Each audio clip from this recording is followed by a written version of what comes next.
Баршаңызға сәлем достар, менің арнама қош келдіңіздер. Бүгін сіздермен осындай өте дәмді, жұмсақ болып шығатын лепешка нанымның жасалу жолымен бөлісетін боламын. Ол үшін менің видеомды соңына дейін қарап, лайк, комментарий қалдырып, арнама тіркелуді ұмытпаңыздар. Қазақша контенттің дамуына өз үлестеріңізді қоса отырыңыздар. Бізге қажетті заттарымыз: 200 грамм жылы су, 200 грамм жылы сүт құйып аламыз. Кішкене шекерімізді қосып, қажетінше татымына қарай тұзымызды қосып, барлығын жақсылап араластырып аламын. Жылы суға 1 қасық дрожжымызды салып, 10-15 минутқа қойып қойдым. Оны да қосып аламын. Електен өткізілген ұнымызды салып, жұмсақ қамыр илеп қоямын. Қажетті заттардың барлығын астында описание бөліміне жазып қалдыратын боламын. Сол жерде арнамда бар видеолардың сілтемелерін қалдырып кетемін. Пешке қатырылған нанның жасалу жолдарын көргілеріңіз келсе, сол жерден алып қолдансаңыздар болады. Жасап көріп, комментарий бөліміне өз пікірлеріңізді қалдыруды ұмытпаңыздар. Жұмсақ қамырымызды илеп 1 сағатқа қойып қойдым.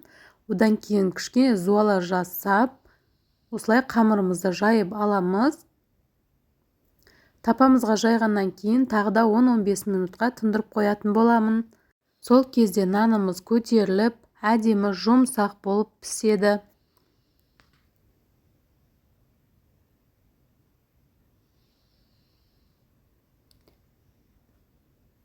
Бетіне жұмыртқаның сарысын және де кішкене сүт құйып жіберіп, барлық жеріне жағып шығамыз. Бетіне өздеріңіздің қалауларыңыз бойынша күнжіт немесе мак шашсаңыздар да болады.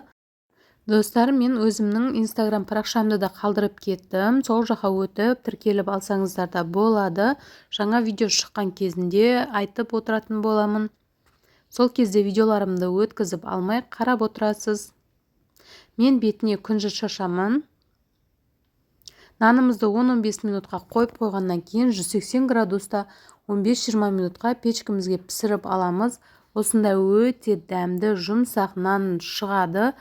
Отбасыңызға ұнайды деген үміттемін. Жасап көріп, комментарий бөліміне өз пікірлеріңізді қалдырыңыздар. Ол мен үшін өте маңызды. Жұмсақ болып шықты, біздің отбасымызға ұнады. Келесі видеода духовкада піскен сосиска тестенің жасалу жолымен бөлісетін боламын. Видеоларымды жібермей қарап отырыңыздар достар. Видеомды соңына дейін қараған болсаңыздар, сіздерге алғысым шексіз. Алдағы уақытта да өте пайдалы, қолжетімді рецепттермен бөлісетін боламын. Менің арнама тіркеліп, қоңырауша белгісін басып қоюды ұмытпаңыздар. Сол кезде мені жоғалтып алмайсыздар.